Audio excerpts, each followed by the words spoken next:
Mon mari a dit, je travaille à la maison aujourd'hui, donc je garderai le bébé. Alors que j'étais sur le point d'emmener ma fille de 5 ans à l'école, elle a dit, maman, papa a eu un appel étrange hier. C'était probablement un appel de travail. Non, il a dit, aujourd'hui, c'est le moment. Avec un mauvais pressentiment, je suis rentré précipitamment à la maison. Avant de commencer l'histoire, n'oubliez pas de laisser un like et de vous abonner à la chaîne pour voir plus d'histoires comme celle-ci. Dans un quartier résidentiel tranquille de la banlieue de Chicago se dressait une maison individuelle blanche où vivaient Melissa et Brian. Une petite jardinière près de l'entrée principale explosait de tulipes colorées chaque printemps. Par un froid matin de mars, Melissa Carter préparait le petit déjeuner dans la cuisine, écoutant les rires de sa fille qui flottait depuis le salon. Chloé venait d'avoir 5 ans. Avec ses cheveux bruns attachés en 2 tresses, c'était une petite fille qui ne s'arrêtait jamais de sourire. Ce matin, elle était assise sur le canapé, parlant à son petit frère, Ethan, âgé de 3 mois. Bien qu'Ethan ne puisse pas encore tenir complètement sa tête, il bougeait sa petite bouche en réponse à la voix de sa sœur. Melissa était consultante en marketing indépendante. Après avoir obtenu son diplôme universitaire, elle avait travaillé dans une agence de publicité, mais lorsque Chloé est née, elle a décidé de se mettre à son compte. Elle travaillait désormais à domicile avec plusieurs clients, gérant sa charge de travail à son propre rythme. Du moins, c'était le plan. En réalité, jongler entre un bébé et le travail était bien plus épuisant qu'elle ne l'avait imaginé. Ethan se réveillait en pleurant plusieurs fois par nuit, laissant Melissa en manque chronique de sommeil. Des pas résonnèrent dans les escaliers. Son mari, Brian, apparut. Il était ingénieur dans une entreprise informatique et travaillait ces derniers temps plus souvent à distance. Grand et portant des lunettes à monture noire, il portait déjà son ordinateur portable sous le bras dès le matin. « Bonjour », dit Brian en se dirigeant vers la machine à café. « Bonjour. Tu travailles de la maison aujourd'hui » demanda Melissa. « Non, je vais au bureau. J'ai des réunions cet après-midi. » Melissa ressentit une pointe de déception. Elle avait 2 réunions clients en ligne prévues pour aujourd'hui. Tenter de gérer des conférences téléphoniques tout en s'occupant d'Ethan la laissait toujours sur les nerfs.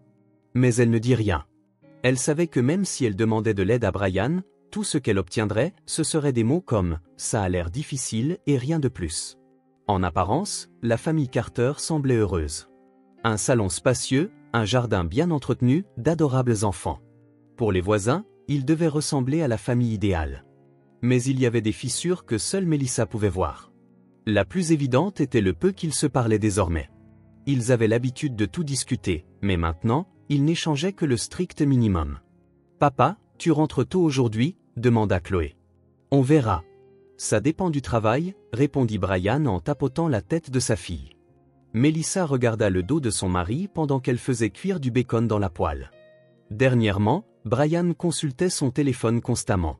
Pendant les repas, en regardant la télévision, ses yeux étaient toujours rivés sur cet écran. « Qui t'envoie des messages ?» demandait Melissa, et Brian répondait toujours « juste le travail ». Immédiatement, il posait le téléphone face contre table. Au début, elle n'y pensa pas trop. Les ingénieurs informatiques recevaient beaucoup de messages. C'était normal. Mais progressivement, quelque chose commença à sembler étrange. L'expression sur le visage de Brian lorsqu'il consultait ses messages ne correspondait pas à quelqu'un lisant des emails professionnels. C'était quelque chose de plus privé, de plus secret. Malgré tout, Melissa ne le pressa pas. Épuisée par la garde des enfants et le travail, elle n'avait plus d'énergie pour affronter les problèmes conjugaux, se dit-elle. Il est juste occupé par le travail, et elle laissa les jours passer.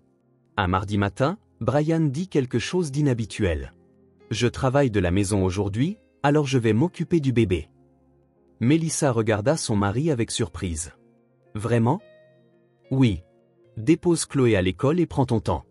Je n'ai pas de réunion aujourd'hui, juste du codage. » Melissa ressentit une petite poussée de joie. Enfin, son mari proposait son aide. Après toutes ces fois où elle avait voulu dire « j'ai besoin de plus d'aide », mais n'avait pas pu. C'était comme si ces mots inexprimés prenaient enfin forme. Cela m'aiderait vraiment. Merci. Après le petit déjeuner, Melissa commença à préparer Chloé pour l'école. Elle mit une bouteille d'eau et une boîte à lunch dans le petit sac à dos rose, puis peigna et arrangea les cheveux de Chloé. C'était leur routine matinale habituelle. Dans le salon, Brian se tenait près de la fenêtre, tenant Ethan.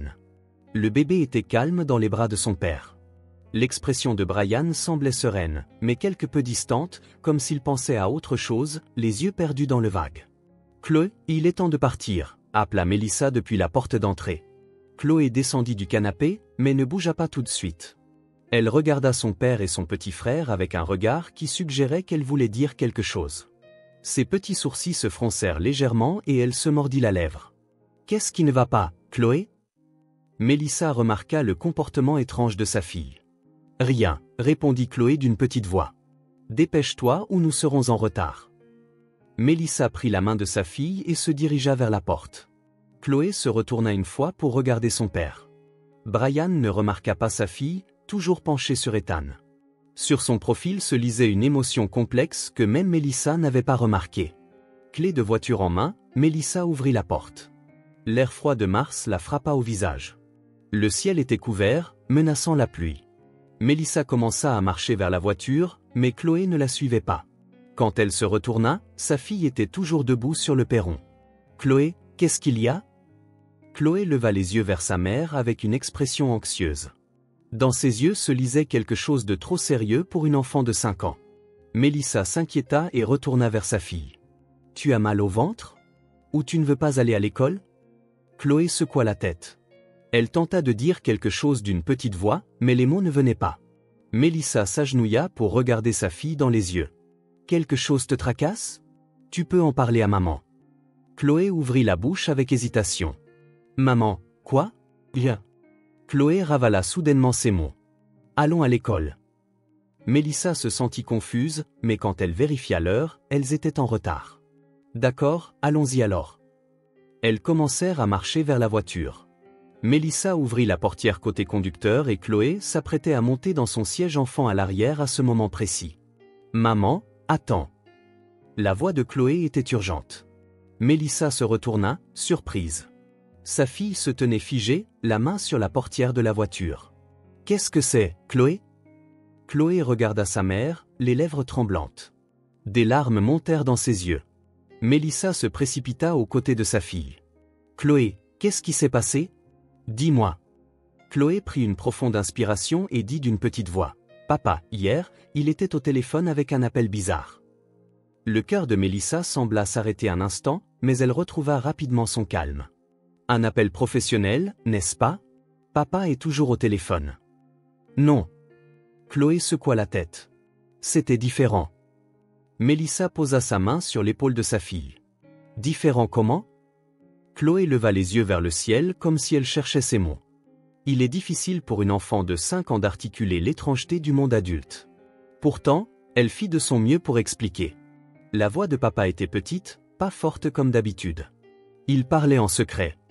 En secret ? Oui. Il pensait que je dormais. Mais je me suis réveillée parce que je voulais de l'eau. Mélissa sentit quelque chose de froid dans sa poitrine. Mais elle essaya de ne pas le prendre trop au sérieux pour l'instant. Alors, qu'est-ce qu'il disait ? Chloé regarda droit dans les yeux de sa mère. Ses yeux étaient d'une sincérité absolue. Il a dit, aujourd'hui, c'est l'occasion. La respiration de Mélissa s'arrêta. Aujourd'hui, c'est l'occasion. Oui, il l'a répété encore et encore. Aujourd'hui, c'est l'occasion. C'est seulement aujourd'hui. Mélissa tenta désespérément de rester calme. Cela devait être à propos d'un projet de travail. Une date limite. Et il était stressé à ce sujet. C'est ce qu'elle se dit. Chloé, c'est probablement à propos du travail. Papa a un projet important. Mais Chloé n'avait pas l'air convaincue. Elle serra la main de sa mère. Cette petite main était froide et tremblante. Mais maman, quoi ?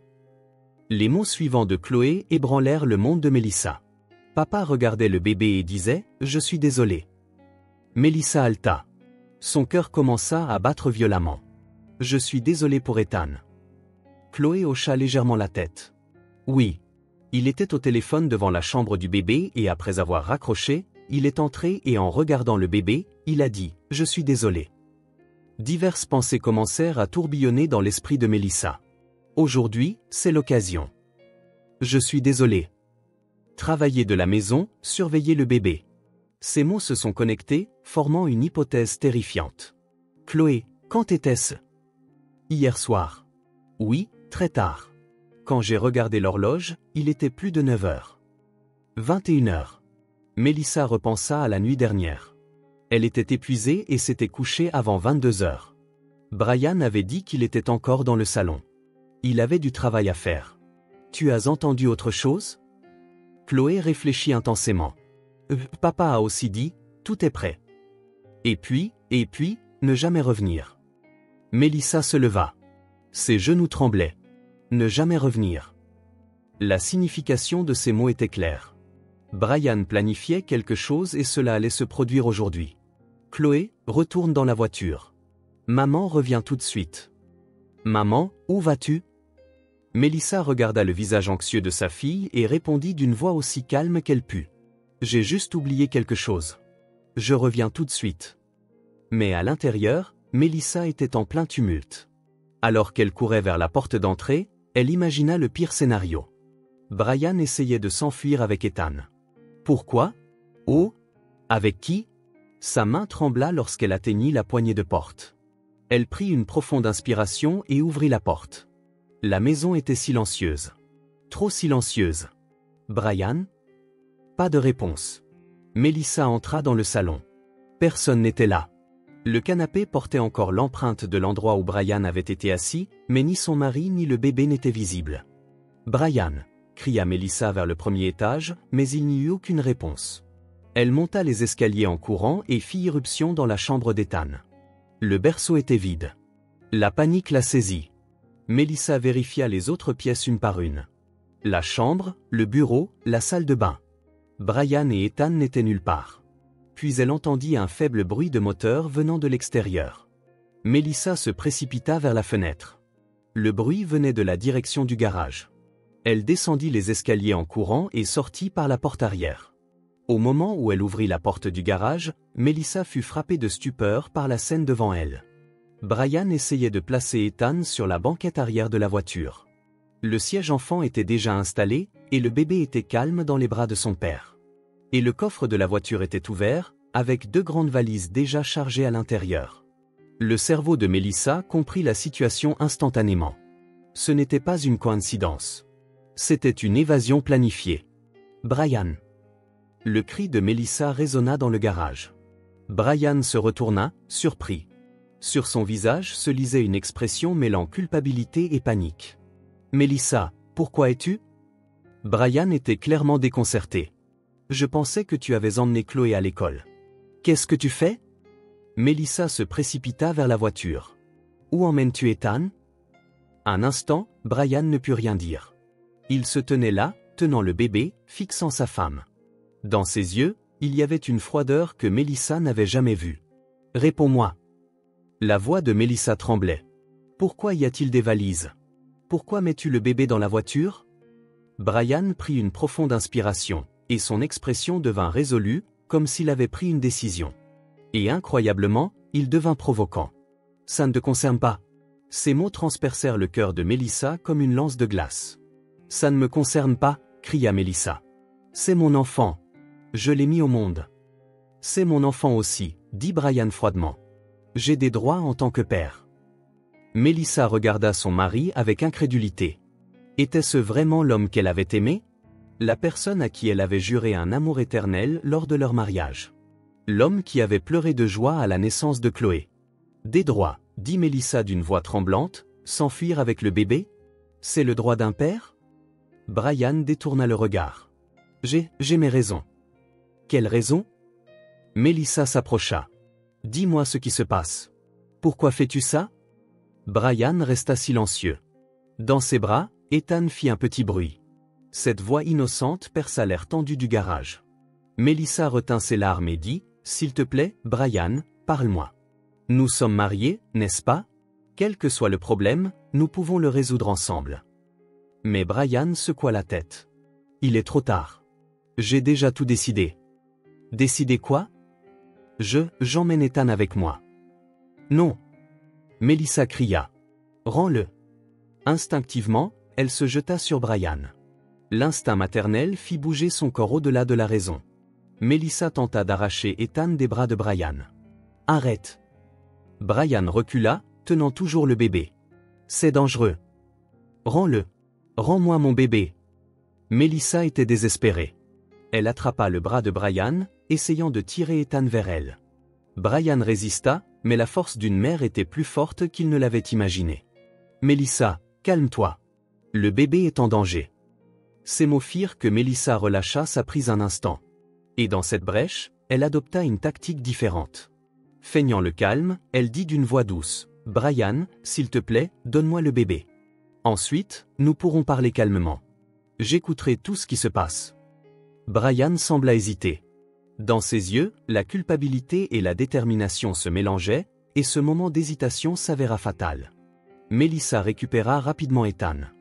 Avant que Brian ne puisse réagir, elle serra fermement le bébé contre sa poitrine et courut hors du garage. « Attends, Melissa !» Le cri de Brian vint de derrière, mais Melissa ne se retourna pas. Elle s'engouffra dans la maison par la porte arrière et la verrouilla. Les coups de Brian sur la porte suivirent immédiatement. « Melissa, ouvre. Parlons. »« J'appelle la police », cria Melissa d'une voix tremblante. « La police ? De quoi parles-tu ? Je suis son père. C'est un enlèvement. Ce que tu essaies de faire est un enlèvement. » Les coups s'arrêtèrent un instant. Puis la voix de Brian gronda doucement, « Melissa, tu vas le regretter. » La froideur de ces mots glaça le sang de Melissa. Toujours tenant le bébé, elle courut vers le salon. Elle attrapa son téléphone portable sur le canapé et, avec des doigts tremblants, composa le 911. Melissa expliqua désespérément la situation. Son mari avait essayé de mettre le bébé dans la voiture. Des valises étaient chargées. Il allait l'emmener quelque part. Melissa donna son adresse. L'opérateur répondit calmement, « Nous envoyons une voiture de patrouille. Êtes-vous en sécurité maintenant ? Je suis à l'intérieur de la maison. J'ai verrouillé la porte. Votre enfant est-il en sécurité ? » Melissa regarda Ethan. Le bébé avait une expression anxieuse, sentant peut-être les battements de cœur violents de sa mère, mais il était en sécurité. « Il est en sécurité. Où est votre mari maintenant ?» Melissa écouta attentivement. Les coups avaient cessé. Prudemment, elle ouvrit légèrement le rideau et jeta un coup d'œil dehors. La porte du garage était toujours ouverte et la voiture de Brian était toujours là. Il semblait être assis à l'intérieur de la voiture. « Il est dans la voiture », répondit Melissa. « Compris. La voiture de patrouille arrivera dans quelques minutes. N'ouvrez pas la porte avant cela. »« D'accord. » Après avoir raccroché, Melissa s'effondra sur le canapé. Serrant Ethan contre sa poitrine, elle tremblait. Elle ne pouvait pas y croire. Son mari avait essayé de lui enlever son bébé. Pourquoi ? Comment a-t-il pu faire ça ? Devant la fenêtre, elle entendit une portière de voiture s'ouvrir. Melissa retint son souffle, mais Brian ne se dirigea pas vers la maison. Il se tenait à côté de la voiture, se tenant la tête dans les mains. Cette silhouette de dos était le mari qu'elle connaissait, mais aussi un parfait étranger. Au loin, le son d'une sirène s'approcha. Il devint plus fort et s'arrêta finalement devant la maison. Des lumières bleues et rouges éclairèrent les fenêtres. Melissa poussa un soupir de soulagement. 15 minutes après l'arrivée de la voiture de patrouille, Melissa ouvrit enfin la porte d'entrée. 2 policiers se tenaient là. « Madame Carter, tout va bien ?» demanda doucement l'officier femme. Melissa hocha la tête, mais les larmes commencèrent à couler. Toujours tenant Ethan, elle tremblait. « Votre enfant est-il en sécurité ? » « Oui, il est en sécurité », répondit Melissa à peine. L'officier homme dit, « Votre mari est dans le garage. Un collègue lui parle en ce moment. Pouvez-vous nous expliquer la situation ?» Melissa conduisit les officiers dans le salon et s'assit sur le canapé. D'une voix tremblante, elle décrivit ce qu'elle avait vu dans le garage. Les valises, le siège enfant et Brian essayant de mettre Ethan dans la voiture. L'officier femme prit des notes en écoutant. « Avez-vous demandé à votre mari où il comptait aller ?» « Non, il n'a rien voulu dire. Il a juste dit que ça ne me concernait pas, et la voix de Melissa se brisa. « Je comprends. Veuillez patienter un instant. » L'officier femme sortit pour communiquer avec son collègue dans le garage. Pendant ce temps, Melissa resta dans le salon avec l'officier homme. Ethan commençait à s'endormir dans les bras de sa mère. Même au milieu de tout ce chaos, le bébé semblait à l'aise dans l'étreinte de sa mère. « Combien d'enfants avez-vous » demanda doucement l'officier homme. « 2, j'ai aussi une fille de 5 ans. Elle attend dans la voiture en ce moment. » Melissa haleta. « Chloé. Je l'avais oublié. Votre fille est dans la voiture ? » « Oui, je l'emmenais à l'école, mais ma fille, elle a remarqué. » « Remarqué quoi » Mélissa expliqua ce que Chloé lui avait dit, l'appel téléphonique de la nuit dernière, les mots « aujourd'hui, c'est l'occasion » et l'excuse « je suis désolé ». L'officier prit des notes avec une expression sérieuse. Donc, votre fille de 5 ans a remarqué que quelque chose n'allait pas avec son père. Oui, si Chloé ne m'avait pas dit. Mélissa frissonna rien qu'en l'imaginant, j'aurais conduit à l'école sans rien savoir. Et pendant ce temps, Brian aurait pris Ethan. L'officier femme revint. Son expression était sévère. Madame Carter, votre mari veut parler, mais seulement en notre présence. Êtes-vous d'accord? Mélissa prit une profonde inspiration. Oui, je veux connaître la vérité. Les officiers firent venir Brian du garage. Brian avait l'air hagard et ne pouvait pas regarder Mélissa. Il s'assit sur une chaise du salon et se couvrit le visage de ses deux mains. Brian Carter, dit l'officier homme d'une voix sévère, expliquez ce que vous comptiez faire. Après un long silence, Brian leva lentement le visage. Ses yeux étaient rouges et gonflés. J'allais dans un autre état. Mélissa haleta. Un autre état? Oh? Pourquoi?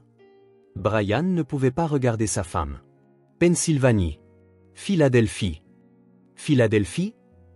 Mélissa était confuse. Tu ne connais personne à Philadelphie.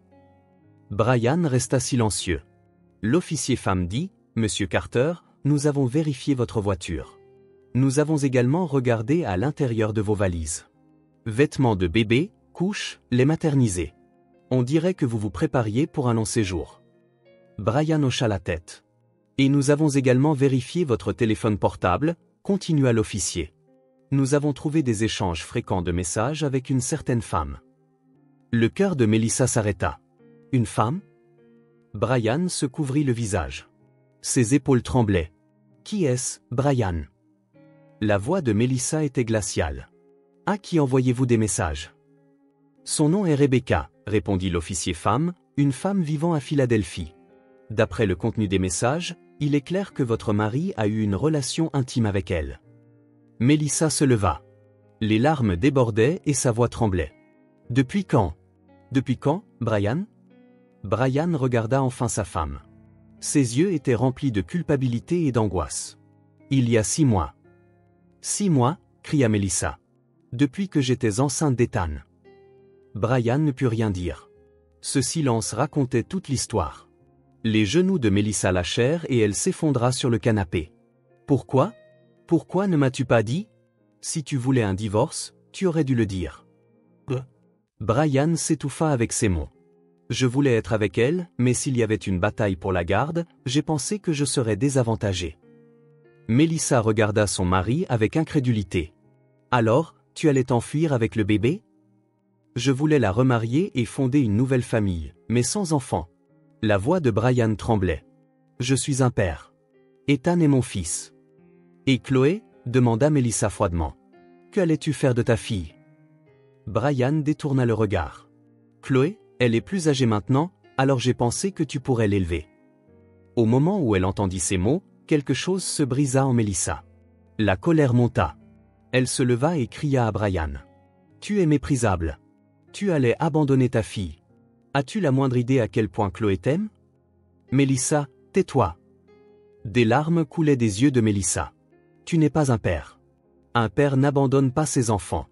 Un père ne trahit pas sa femme. Ton. Elle ne put continuer. Mélissa fondit en larmes. L'officier femme posa une main sur son épaule. L'officier homme dit à Brian, Brian Carter, vous êtes en état d'arrestation pour tentative d'enlèvement de mineurs. Vous avez le droit de garder le silence. Tout ce que vous direz pourra être utilisé comme preuve devant le tribunal. Attendez. Brian se leva. Je suis son père. J'essayais juste de prendre mon propre enfant. Même si vous êtes un parent ayant la garde, répondit calmement l'officier, prendre un enfant sans le consentement de l'autre parent ayant la garde est un enlèvement. Surtout avec des plans de traverser les frontières des États. C'est aussi une infraction fédérale. Brian pâlit. L'officier sortit des menottes. Tendez vos mains. Brian regarda Mélissa une dernière fois. Ses yeux étaient remplis de regrets, mais il était trop tard. Les menottes claquèrent et il fut conduit vers la porte par les officiers. Le bruit de la porte qui se referme. La maison devint silencieuse. Mélissa serra Ethan et continua de pleurer sur le canapé. Le mari en qui elle avait eu confiance avait une liaison depuis 6 mois, et il avait essayé de lui prendre son fils. Elle aurait souhaité que tout cela ne soit qu'un rêve. Dehors, elle entendit le moteur de la voiture de patrouille démarrer. Les lumières rouges et bleues s'estompèrent et le silence revint. Dans la maison vide, Melissa continua de serrer son bébé. Le procès de Brian eut lieu 3 mois plus tard. Les preuves étaient claires.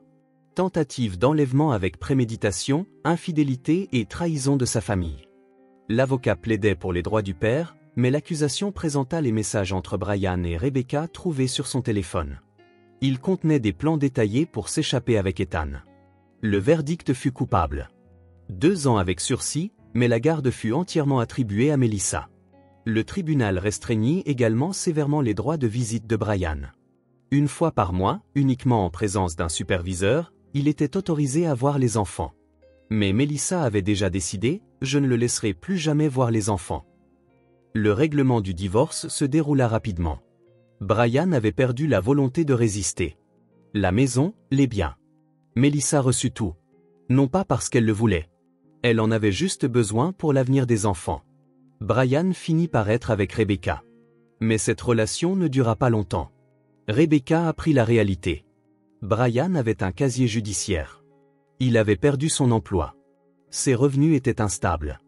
Et surtout, il ne pensait qu'à la famille qu'il avait perdue. « Je ne veux pas d'un homme avec des enfants. »« Tu regardes toujours le passé, » dit Rebecca et elle partit. Brian était seul. Dans un petit appartement, il regardait des photos de Chloé et Ethan chaque nuit.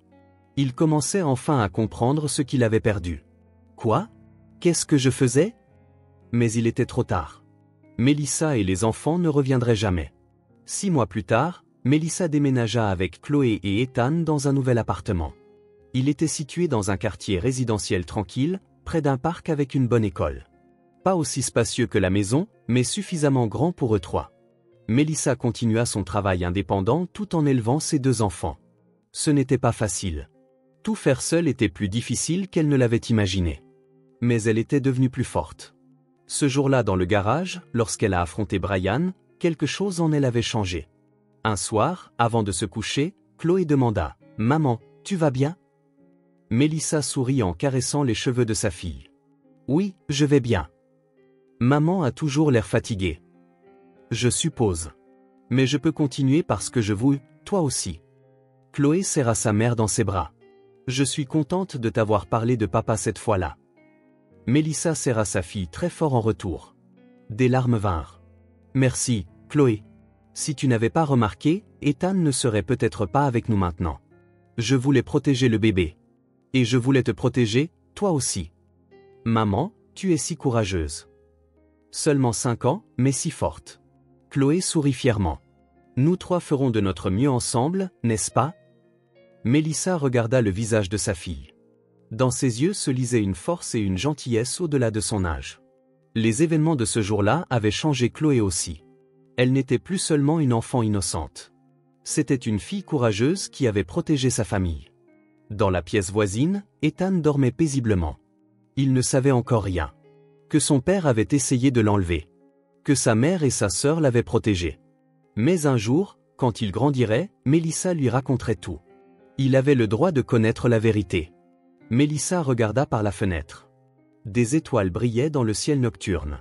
Le même ciel étoilé qu'elle regardait autrefois avec Brian. Mais maintenant, c'était différent. Ce ciel étoilé n'appartenait qu'à elle et à ses enfants. La famille, ce n'est pas une question de nombre, murmura doucement Melissa. C'est une question d'amour et de protection mutuelle. C'est ça la vraie famille. Chloé hocha légèrement la tête aux mots de sa mère. Et les 2 restèrent serrés l'une contre l'autre, attendant un nouveau matin. Le chemin difficile continuerait. Mais Melissa était certaine que les 3 pourraient surmonter n'importe quelle épreuve car elles étaient une vraie famille, non pas liées par le sang, mais par l'amour et la confiance. Une famille authentique.